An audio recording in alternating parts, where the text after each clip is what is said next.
तर आज इथं कविता ताईच्या इथं आलोय घरी मी. इथं मायकाचं हिरडं बसवण्याचा कार्यक्रम आता चालू केलेला आहे.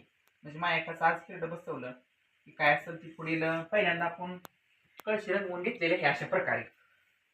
तर या कळशीला चाळ बांधून आणि परत काय असेल ती नाचणं आहे इथं बघा, इथं दाखवलंय. नाचणं परत सगळं स्वच्छ धुवून परत आपण इथं या कळशीत ओतणार आहे. ते काय काय भानगड आहे नेमकी? काय भानगड आहे? वाचते की पण तुमच्यातून नाही काय जाय. अगं पडदा का लावलाय आपल्या डेऱ्यावर सावली पडून म्हणून शिना पडदा लावलाय. बर तर ही ऐकलं तुम्हाला सविस्तर सांगते कसं कसं कसं कसं केलंय. तर बघा तिथनं सुरुवात कर. बर ही आपलं काय आहे जसा नाचणं जोताला पण माहित आहे. तर ही बघा आपलं नाचणं आहे, ही ज्वारी आहे ज्वारी. आणि इथं जी 5 जिन्स लागते ती मी इथं घेतली त्या 3 त्यात काय काय आहे त्या? त्यात धन, हा बाजरी, बर हरभर, हा अजून लागणाऱ्या वस्तू मी घेतल्या नाही त्या तिथेच ठेवले.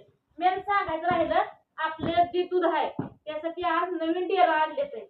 तर बघा हे असं डेरा आणावं लागते. तर अजून म्हणजे काय दाखण्या हा आणि ती परत घ्यायला असतं ते. घ्यायला असतं. तर बहिणीनं अजून काही इरडं बसलं नाही. इरडं बसवायला माझं गुरु जे जायचं जे काय असेल ते माझ्या गुरुच्या मार्गदर्शनाखाली म्हणजे काय असेल ते करायचं आहे.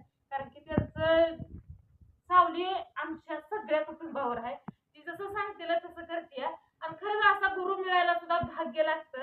खरंच माझं इतकं भारी नशीब आहे का नाही, एवढा भारी गुरु भेटलाय. प्रत्येक अडचणीतनं मार्ग काय ना काय काढून देतात.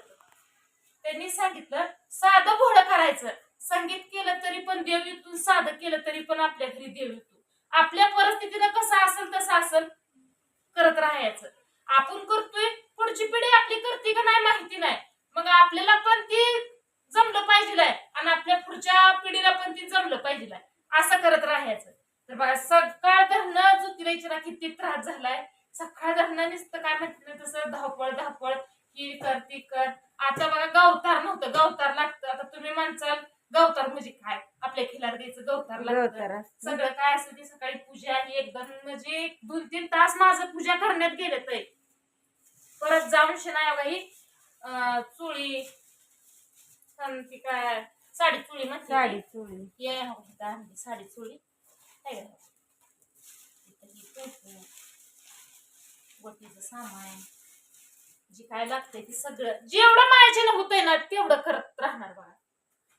जेवढं होतंय तेवढं करत राहणार. मी बाहेरचं बघते तर जुतीनं सगळा स्वयंपाक असेल, घरातलं चहा पाणी अमुक तमुक भाज्या सगळं काय असेल ते तिनं केलंय. मी देवाचं बघते पण तिनं सगळ्यांचं पोटाचा विचार करून समजा काय असेल ते घरातलं केलंय. नाही कोण तर कुठं काय तर करतंय म्हणजे आपण पण काय तर केलं पाहिजे आहे का ना. मग. आणि देवाची जास्त करून तुम्हाला माहिती आहे त्यातलं सगळं पहिल्यापासून ज्यावेळेस आते होत्या तेव्हापासून ताईला ते माहितच आहे सगळं. त्यांच्या म्हणजे एखादी जबाबदाऱ्या कशा पडते त्या अंगावर तसं आहे ती सगळं. आपण कसं आहे माहिती आहे का, जेवढं होतंय तेवढं करते मी. पण जास्त अनुभव म्हणलं तर ताईलाच आहे ह्यातला. तर ती नाचणं ती बघा ती लिंबाचं डाळ तुम्ही म्हणता कसं आणलं तरी लागते. तर म्हणजे माझ्या गुरुनी काय सांगितलं आता आपलं इरडं बसणार आहे, मग ती जी काय साहित्य लागणार आहे ते आणून ठेवा. मग ते आल्यानंतर ना भाऊजी येतं जुती आहे सगळी काय आहे मी घरातली. मग ते आल्यानंतर ती कसं करते कसं नाही बघायचं आपल्या डोळ्यानं पण. म्हणजे आपल्याला पण आलं पाहिजे. एखाद्या जर बाहेरच्या कुठं अडचण आली तर माणसाने नडून ये.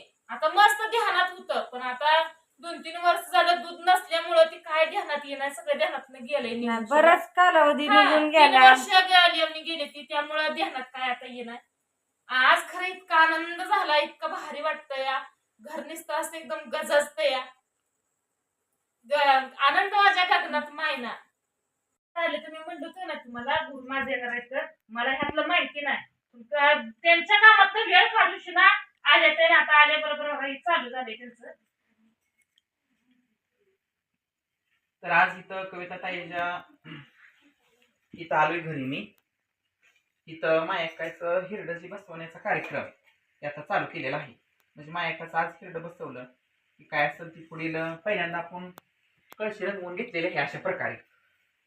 तर या कळशीला चाळ बांधून आणि परत काय असेल ती नाचणं आहे इथं बघा, इथं दाखवलंय. की नाचणं परत सगळं स्वच्छ धुवून परत आपण इथं या कळशीत ओतणार आहे.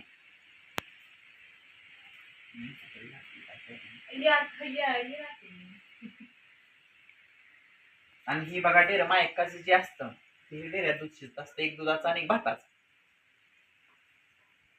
सोपं नाही ही लय अवघड आहे. आजकालच्या पिढीला वाटतंय सगळं सोपं आहे का आहे काय नाही, पण जे त्यातनं जातं त्यांनाच माहित आहे की बाबा ह्याची ताकद काय आहे, ही का आहे काय नाही. उद्याचं नव्हत्याच होतं किती होतंय बघा. त्यामुळे विश्वास भक्ती लय मोठे. त्यामुळे माणसानं काय केलं पाहिजे, किती पण माणूस मोठा असू द्या, देवावरचा विश्वास त्याचा डगमगला नाही पाहिजे. मग त्याच्या जीवनात त्याला किती पण त्रास होऊ द्या. आता अनेक टायमिंगला असं होतं की देवावर विश्वास डगमगतो, त्यावेळेस आपला गुरु जे आपण करतो त्यावेळेस आधार देतात. विश्वास डगमगू द्यायचा नाही, कारण की त्या नाही विश्वास आपण डगमगू दिला की पुढचं जे येणारा दिवस आहे तर सोन्याने पिवळा असते. आणि खरंच सोन्याने पिवळा असतं या. ही माझ्या गुरुकडंच मला मी अनुभवलंय, स्वतः मी अनुभवलंय माझं काय होतं काय झालं. ज्यावेळेस माझी फरडी आली, दादूचं माझं कसं कसं झालं, लय संकटात ना आलेली आहे, पण त्या संकटातनं माझ्या गुरूंनी मला बाहेर काढले. मला चांगला मार्ग दाखवला, चांगलं सांगितलं. असा गुरु मिळायला सुद्धा भाग्य लागतं. खरंच मी अजून म्हणते लय नशीबवान आहे मी, असा गुरु मला भेटला.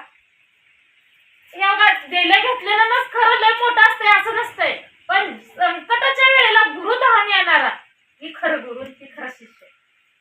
गुरु विना ज्ञान नसतं म्हणते तिथली, जीवनात येऊन गुरु ही पाहिजेच. असं आहे माझा गुरु बघा. खरंच लय म्हणजे लय काय बोलू माझ्या गुरुला एवढं सोडाय.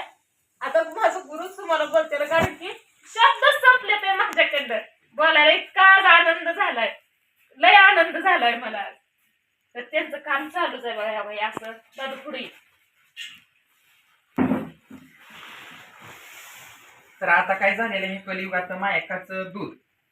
तर आता अनेक जण अशा स्टीलच्या तवल्या आणायला लागले ती, पण त्याचा काय उपयोग नाही. खरं मायका आणि बिरोबाची बहीण भावंडाचं नातं असं आहे की हिरव्या पिठाला कड आणते ती, ते असं मायकाचं सत्पन नाही.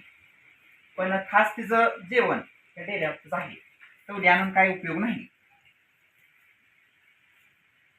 काय काय जणांच्या तवल्या आहेत हा, त्या दूध येत नाही व्यवस्थित आणि ते असं चांगलं पण वाटत नाही. कोणी पण करा, फक्त डेऱ्यातच माकूबाईच कारण करा. आणि म्हणजे दिसताना पण आपल्याला भारी वाटतंय. हा. आणि म्हणजे असं रस रस रस राशीवर पण रस रसपणा येतो या. आजपासून आपलं कारण चालू झालं. आजपासून 3 दिवस कारण आपलं चालू राहणार. आता उद्या दळण करणार, परवा दिवशी आपल्या सवासणी, आणि त्याच रात्रीला आपलं दूध शिजणार है ना. हा, त्याच रात्रीला आपलं दूध शिजणार. आता हे कारण होस तर सगळं पार पडोस तर आपल्या संग दादा आहे तर काही पार पडोस तर कुठे सुद्धा जात नाही. तर ज्यावेळेस हे सगळं काय पार होईल, सगळं नीटनेटकं जिकडे तिकडं होईल,